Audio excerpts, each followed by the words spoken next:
এর পরের আমল হলো সাহারি খাওয়া। বলেন কি খাওয়া? সাহারি সবাই খাবেন। অনেকে বলে হুজুর সাহারি না খায় রোজা রাখলে হবে না। আপনি খাবেন না কেন সেটা বলেন। মানে একটা ফাইজ নেবেন, মানে আপনি কেন খাবেন না? খুব আপনি কিছু একটা দেখাতে চাচ্ছেন। রাসূলুল্লাহ সাল্লাল্লাহু আলাইহি সাল্লাম বলেন তাসাহহারু, তোমরা সাহারি খাও। কে বলছে? তো আপনি খাবেন না কেন?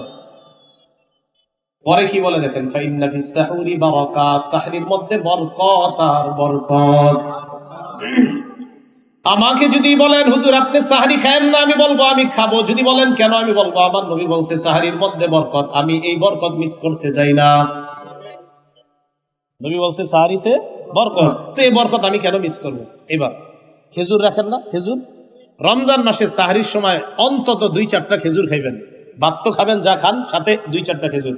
রসুল বলেছেন খেজুর কতই না উত্তম, নেয়ামতে পরিপূর্ণ সাহারি হলো খেজুর।